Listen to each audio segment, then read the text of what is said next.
The NCERT presents Audiobook of Geography for Class 7 entitled Our Environment. Chapter 5. Water. When you think of water, what images come to your mind? You think of rivers, the waterfalls, the pitter-patter of raindrops, water in your taps. Children love to float paper boats in rain puddles. By noon, the puddles vanish. Where does the water go? The sun's heat causes evaporation of water into vapor. When the water vapor cools down, it condenses and forms clouds. From there, it may fall on the land or sea in the form of rain, snow, or sleet. The process by which water continually changes its form and circulates between oceans, atmosphere, and land is known as the water cycle. Refer to figure 5.1 on the bottom right side of the page. Also on the left side of the page, we have glossary. The word is terrarium. It is an artificial enclosure for keeping small house plants. Also, there is an activity. Make your own terrarium. We have a small picture of a terrarium. Fill 1/4 of a big jar with soil and press it well. Put a thin layer of humus on top of it. Plant the largest plants first and then arrange the smaller ones around them. Spray the arrangement with water and close the jar.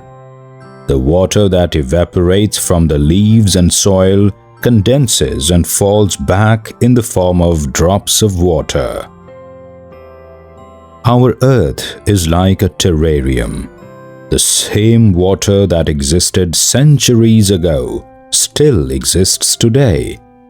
The water used to irrigate a field in Haryana may have flowed down the Amazon River 100 years ago. The major sources of fresh water are the rivers, ponds, springs, and glaciers. The ocean bodies and the seas contain salty water. The water of the oceans is salty or saline as it contains large amount of dissolved salts. Most of the salt is sodium chloride or the common table salt that you eat. On this page we have a big picture of the world map titled World Major Seas, Lakes and Rivers.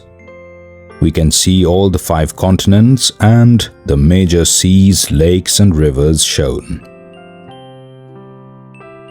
Page 32. Do you know? Salinity is the amount of salt in grams present in 1000 grams of water.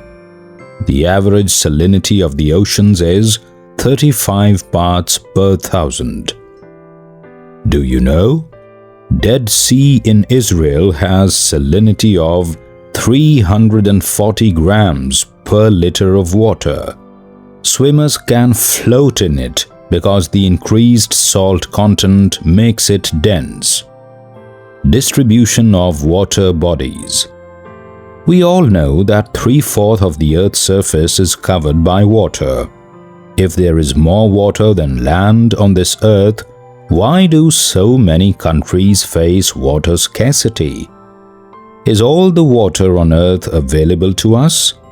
The table here gives the distribution of water in percentage. Oceans, 97.3 saline water. Ice caps, 2.0. Groundwater, 0.68. Freshwater lakes, 0.009. Inland lakes and salt lakes, 0.009. Atmosphere, 0.0019. Rivers, 0.0001. So we understand that except for the oceans, all other resources give us fresh water, and the sum of all these percentages makes it 100%. Water distribution can be demonstrated by a simple activity. It's given in the activity box here. Activity: take 2 liters of water. Let it represent the total water on the surface of the earth. Measure out 12 spoons of water from this vessel into another bowl.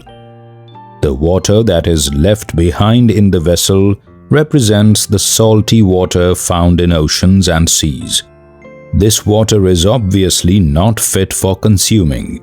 It is saline, that is, contains salts.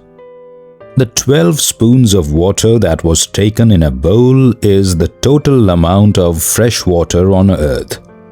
The figure shows us the distribution of this fresh water. Understand for yourself how much water can actually be used by you. Distribution of fresh water is also shown by a picture diagram. 9 spoons are equal to ice caps, 2 spoons are equal to groundwater, half spoon is equal to the freshwater lakes, and 1 drop is equal to the rivers. Water is absolutely essential for survival. Water alone can quench our thirst when we are thirsty. Now, don't you think we are wasting a precious resource when we use water carelessly? Page 33. We have a collage of different newspaper cuttings, and below it we have some questions. Why is water important for us? Suggest some ways in which water can be conserved. A. In your home. B. In your school. And we know that all these cuttings are related to water. Ocean circulation. There is something magical about walking bare feet on the seashore. The wet sand on the beach, the cool breeze, the seabirds, the smell of the salt in the air, and music of the waves. Everything is so fascinating. Unlike the calm waters of ponds and lakes, ocean water keeps moving continuously. It is never still. The movements that occur in oceans can be broadly categorized as waves, tides, and currents. On the bottom of the page, we have a picture of Pacific Ocean taken from the beach. And on the right side, we have a piece of information titled, "Do you know?" March 22nd is celebrated as World Water Day, when the need to conserve water is reinforced in different ways. Page 34. Do you know? Waves are formed when winds scrape across the ocean surface. The stronger the wind blows, the bigger the wave becomes. Waves. When you are playing throw ball on the beach and the ball falls into the water, what happens? It is fun to watch how the ball gets washed back to the shore by the waves. When the water on the surface of the ocean rises and falls alternately, they are called waves. There is a picture of waves on the page, and below that the text continues. During a storm, the winds blowing at very high speed form huge waves. These may cause tremendous destruction. An earthquake, a volcanic eruption, or underwater landslides can shift large amounts of ocean water. As a result, a huge tidal wave called tsunami, that may be as high as 15 meters, is formed. The largest tsunami ever measured was 150 meters high. These waves travel at a speed of more than 700 kilometers per hour. The tsunami of 2004 caused widespread damage in the coastal areas of India. The Indira Point in the Andaman and Nicobar Islands got submerged after the tsunami. Do you know? Tsunami is a Japanese word that means harbor waves, as the harbors get destroyed whenever there is tsunami. Tsunami, the Earth's pandemonium. Tsunami, or the harbor wave, struck havoc in the Indian Ocean on the 26th December 2004. The wave was the result of the earthquake that had its epicenter close to the western boundary of Sumatra. The magnitude of the earthquake was 9.0 on the Richter scale. As the Indian plate went under the Burma plate, there was a sudden movement of the sea floor, causing the earthquake. The ocean floor was displaced by about 10 to 20 meters and tilted in a downwardly direction. A huge mass of ocean water flowed to fill in the gap that was being created by the displacement. This marked the withdrawal of the water mass from the coastlines of the land masses in the South and Southeast Asia.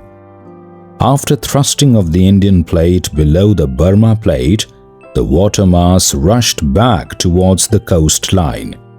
Tsunami traveled at a speed of about 800 kilometers per hour, comparable to speed of commercial aircraft, and completely washed away some of the islands in the Indian Ocean. The Indira Point in the Andaman and Nicobar Islands that marked the southernmost point of India got completely submerged. As the wave moved from earthquake epicenter from Sumatra towards the Andaman Islands and Sri Lanka, the wavelength decreased with decreasing depth of water. The travel speed also declined from 700 to 900 kilometers per hour to less than 70 kilometers per hour. Tsunami waves traveled up to a depth of 3 kilometers from the coast, killing more than 10,000 people and affected more than 1 lakh of houses. In India, the worst affected were the coastal areas of Andhra Pradesh, Tamil Nadu, Kerala, Puducherry, and the Andaman and Nicobar Islands. While the earthquake cannot be predicted in advance, it is possible to give a 3-hour notice of a potential tsunami. Such early warning systems are in place across the Pacific Ocean, but not in the Indian Ocean. Tsunamis are rare in the Indian Ocean as the seismic activity is less as compared to the Pacific. Here we have 2 pictures representing destruction caused by tsunami on Tamil Nadu coast. The tsunami that ravaged the South and Southeast Asian coasts in December 2004 is the most devastating tsunami in the last several hundred years. The large damage caused to life and property was primarily a result of lack of monitoring, the early warning systems, and knowledge among the coast dwellers of Indian Ocean. The first indication that tsunami is approaching is the rapid withdrawal of water from the coastal region, followed by destructive wave. When this happened on the coast, instead of people going to high ground, they started assembling at the coast to view the miracle. As a consequence, there was a large casualty of curious onlookers when the gigantic wave, that is, tsunami, struck. Tides. The rhythmic rise and fall of ocean water twice in a day is called a tide. It is high tide when water covers much of the shore by rising to its highest level. It is low tide when water falls to its lowest level and recedes from the shore. Page 36. The strong gravitational pull exerted by the sun and the moon on the Earth's surface causes the tides. The water of the Earth closer to the moon gets pulled under the influence of the moon's gravitational force and causes high tide. During the full moon and new moon days, the sun, the moon, and the Earth are in the same line and the tides are highest. These tides are called spring tides. But when the moon is in its first and last quarter, the ocean waters get drawn in diagonally opposite directions by the gravitational pull of sun and moon, resulting in low tides. These tides are called neap tides. We have a picture here representing the same, spring tides and neap tide. High tides help in navigation. They raise the water level close to the shores. This helps the ships to arrive at the harbor more easily. The high tides also help in fishing. Many more fish come closer to the shore during the high tide.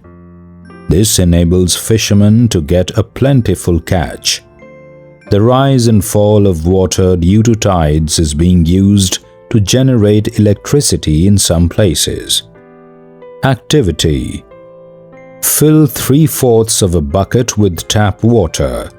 Heat the water by putting an immersion rod on one side of the bucket. On the other side, introduce an ice tray just removed from the freezer. Add a drop of red ink to observe the path of current by the process of convection. Ocean currents.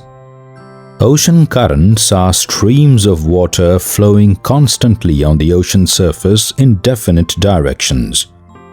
The ocean currents may be warm or cold. Generally, the warm ocean currents originate near the equator and move towards the poles. The cold currents carry water from polar or higher latitudes to tropical or lower latitudes. The Labrador Ocean Current is cold current, while the Gulf Stream is a warm current. The ocean currents influence the temperature conditions of the area. Warm currents bring about warm temperature over land surface. The areas where the warm and cold currents meet provide the best fishing grounds of the world. Seas around Japan and the eastern coast of North America are such examples.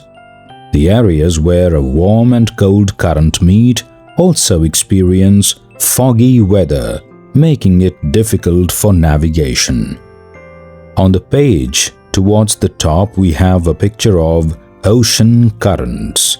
A world map displays the same.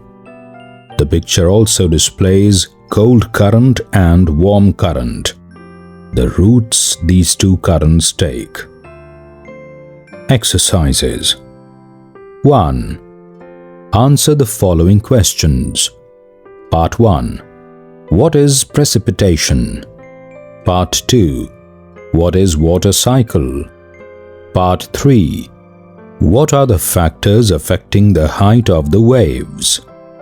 Part 4. Which factors affect the movement of ocean water? Part 5. What are tides and how are they caused? Part 6. What are ocean currents? 2.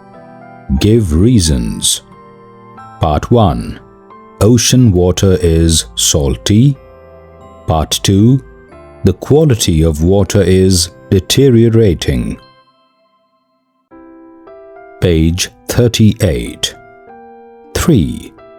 Tick the correct answer. Part 1.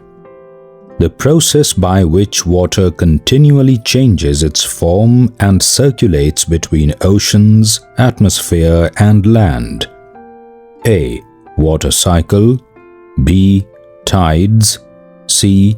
Ocean currents. Part 2. Generally, the warm ocean currents originate near A. Poles, B.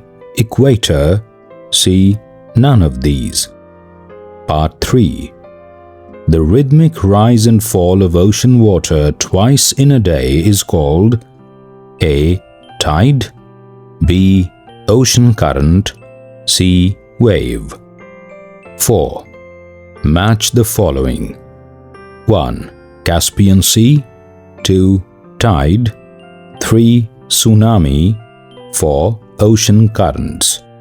Your choices are A. Largest lake, B. Periodic rise and fall of water, C. Strong seismic waves, D. Streams of water moving along definite paths, E. Water cycle. 5. For fun.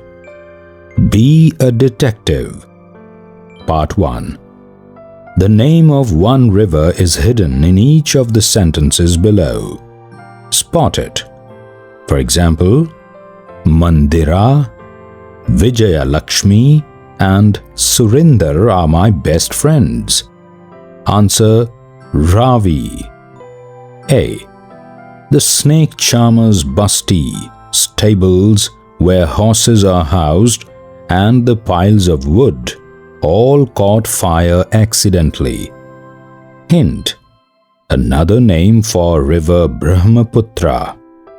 B. The conference manager put pad, material for reading, and a pencil for each participant. Hint: a distributary on the Ganga-Brahmaputra delta. C. Either jealousy or anger cause a person's fall. Hint: name of a juicy fruit. D. Bhavani germinated the seeds in a pot. Hint: look for her in West Africa. E. I am a zonal champion now, declared the excited athlete. Hint: the river that has the largest basin in the world. F. The tiffin box rolled down and all the food fell in dusty potholes. Hint: rises in India and journeys through Pakistan. G. Malini leaned against the pole when she felt that she was going to faint. Hint: her delta in Egypt is famous. H. Samantha mesmerized everybody with her magic tricks. Hint: London is situated on her estuary. I. In this neighborhood, please don't yell. Owners of these houses like to have peace.